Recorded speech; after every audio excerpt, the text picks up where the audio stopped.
The last darkroom run of the year, because tap water is just getting out of hand. It's at 80 degrees right now, which is about as long as it's safe to wash in. It's a negative from Shiprock early in the morning.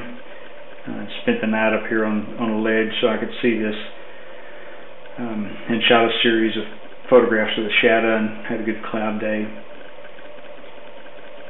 Trickier negative than I thought, just for contrast, and this was pretty hot, and to hold all this and keep the shadows really open was the trick, but I managed it. This is on Ilford multi-grade with a fairly soft filter.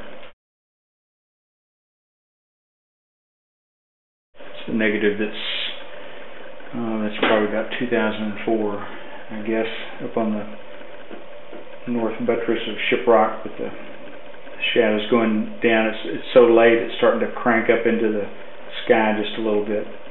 The roads start shining in the shadows. Of course, the trick was to keep everything open and hold all that, but it's a pretty well behaved negative, no major problems.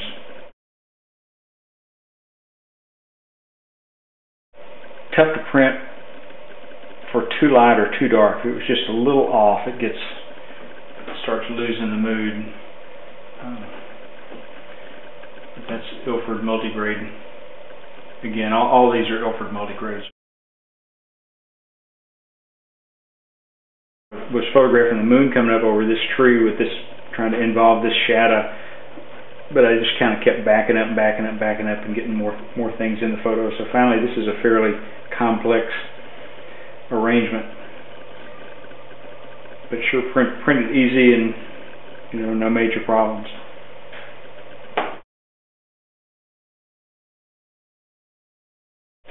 Really late evening photograph, just in my backyard, and I printed one test strip and then printed it to look at it. I'll see if I like it or not. When I'm spotting, I'll take out anything that my eye kind of hangs on. I'll probably come back and spot out and take out all the, there's not too many here, but all the extraneous little white sparkly things, whether they're dust spots or just something light that catches my eye.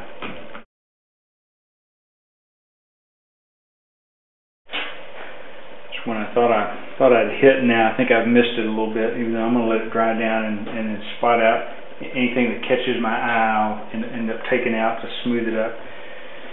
It's just logs and brush, and really it's a photograph of nothing. It's just an old trash area where they just clear cut. But it's pretty gorgeous composition once you got it in the frame. And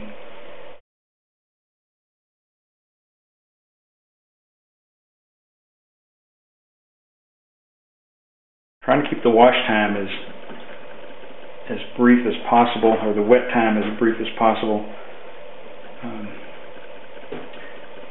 They say they put some fluorescent brighteners that can wash out, especially with hot wash water. And it kind of flattens out your image. Looks great wet, and then it really looks, kind of loses some magic when it gets dry, and it's probably just too hot a wash water and too long.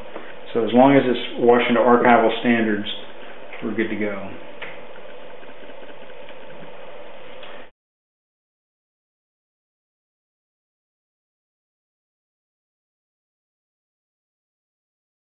Here's the last negative and the last piece of paper of the whole year, and I didn't quite get what I wanted out of the sky, but I did manage to kind of keep everything open.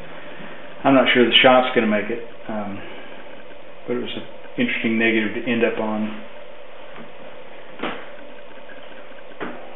It's about the third time I've printed this, which is, you just have to kind of keep everything open and keep the tree blooming, but also hold the moon coming up.